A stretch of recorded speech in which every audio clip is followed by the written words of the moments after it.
there, Drive Magazine readers.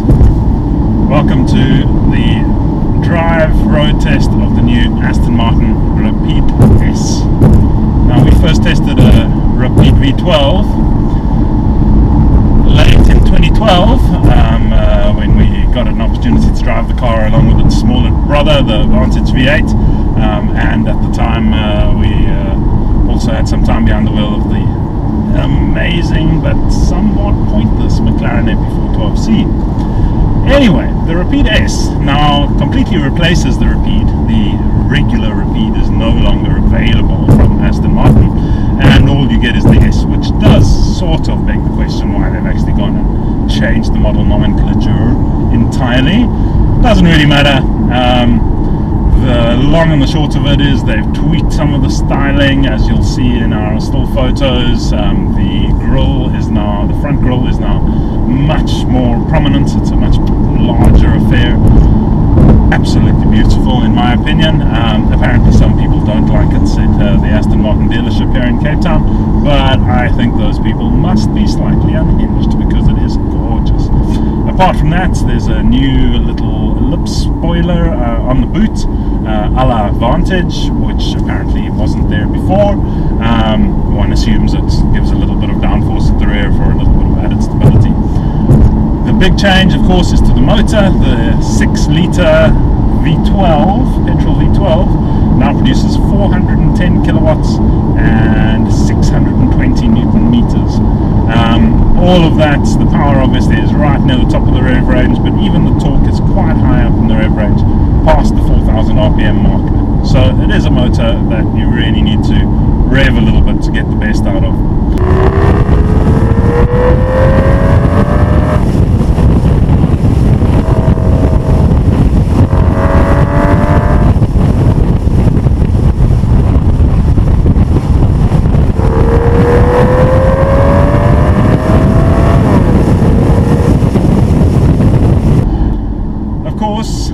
Being an Aston Martin, the interior is pure class, very charming, very high-end.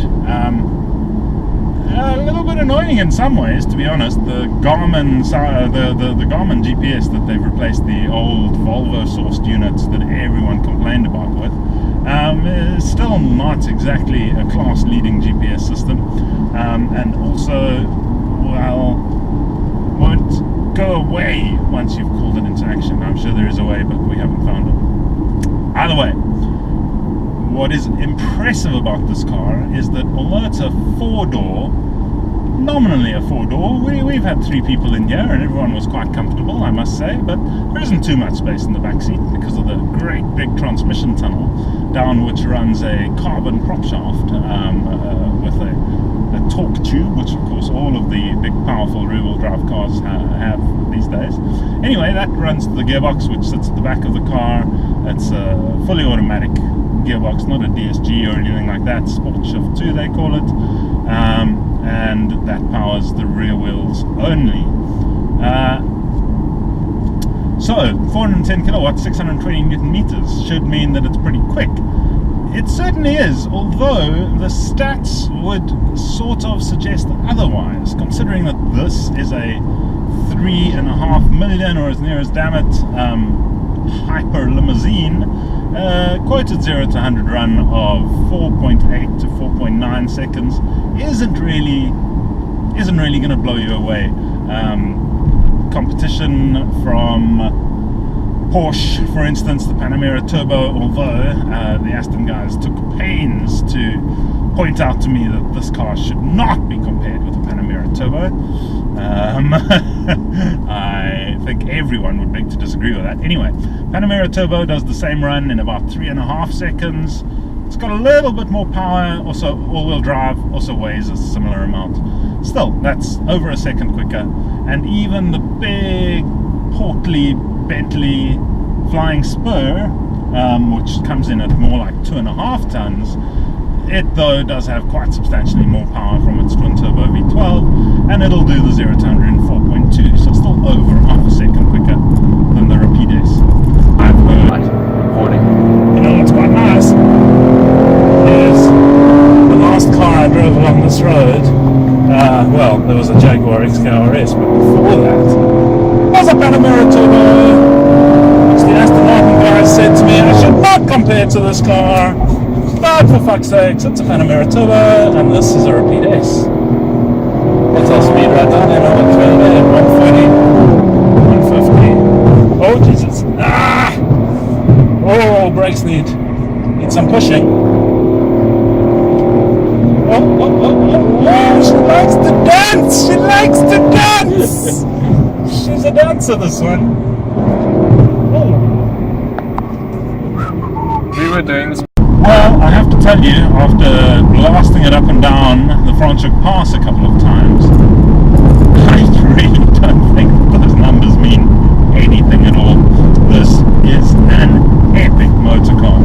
The V12 is glorious. It must be one of the best sounding motors that I've heard in this job to date. It just has everything. It's got classy grumble low down, and as you let those revs fly, it just gets more and more angry. On the overrun, it crackles like a Spitfire engine. It's got absolutely everything. Ferocious power.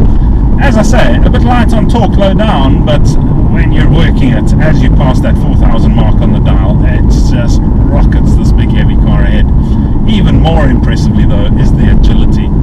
This car for a 2-ton 4-wheel drive limousine is beyond capable. It's astonishing the way it changes direction, the way it grips through corners. Alright, we've had it in the track setting the whole day, even though again the Aston Martin dealership suggested that we stay away from track, in fact that we even stay away from sport and simply leave it in the normal mode, which basically lets the adaptive dampers do their own thing. Anyway, we've had it in track for the whole day, and to be honest, we've not once had a problem with the firmness of the suspension. Sure, you can feel it's firm, but the ride is still very compliant, very comfortable, very Aston Martin. Just nicely controlled, tightly tied down, and always on top of that fairly hefty curb mass.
Wait, what did it say? Turn left, eh?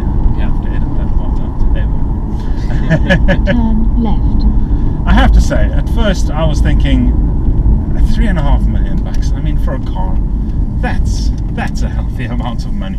Why would you not just buy another house? I mean, one assumes that if you're of the type of wealthy person who could afford to spend that kind of money on a car, you've already got several houses in your portfolio. And at first I was thinking, you know, honestly, it doesn't make sense spending all that money on a car. And as a regular person who doesn't have $3.5 million to drop on anything, let alone a toy, it still doesn't. However, after a day with it, well, there's this emotional pull. We're taking it back to the dealer now, and I'm feeling really sad in my stomach about it, that I'm going to have to give this car back. It really bonds with you. I mean, we've had moments where I've been yelling at the car, and not in a bad way. You're just reveling in the way it dances through bends. It feels so light on its feet for a car of this weight. My young passenger here, Jason, has at one point proclaimed that he might wet himself. We were having so much fun, and it's just been really a fantastic day with an epic motor car. We'll go into more detail in the written review, but I think for this video review, just as an intro to the hopefully pretty spectacular video that we've captured during the course of the day using our GoPros, I think let's just suffice to say that the Aston Martin, if you can afford it, if you can scratch together $3.5 million for a car, and you need something which has got space to carry 4 adults quite comfortably, which it really can do. That's a tough call. I've driven the Panamera Turbo, the original Turbo, not the newer Turbo S, but still the original Turbo. And yes, that car blew me away with its pace. Basically, it is so phenomenally quick and so phenomenally composed with its full-time 4-wheel drive. And of course, the turbocharged engine produces a lot more torque than this, immediately available at 2,000 odd RPM. So you open the throttle and the thrust it rearranges your internal organs. This one isn't quite so brutal, but in terms of emotive qualities, in terms of connection with the car, it's a naturally aspirated motor. That means that your throttle response is razor sharp. When you're pushing through a corner, the most minute lift or additional pressure on the throttle, it brings an immediate response from the motor just to trim your lines slightly. I do love a naturally aspirated engine, and this must be one of the last of its kind in this class of car. Everyone else, all of those competitors I've mentioned now, have all moved to turbocharging. They're all smaller capacity turbocharged motors. The one thing that I do worry about with the Rapide S is the mainstream brands who've now entered this space. Guys like BMW, Mercedes, Audi, with respectively the M6 Grand Coupe, the Mercedes 6.3 AMG range, and of course the Audi RS7, which offer similar concepts, at least in terms of 4-door coupes with more than ample power and sports focused handling. All of those are available for less money. They run much closer to the Panamera in terms of outright performance than this. However, I think that the defining factor which would always swing it to the Aston for me would be, well, just take a look at this thing. There is not an angle from which this car is not just mesmerizingly gorgeous. It's a stunner.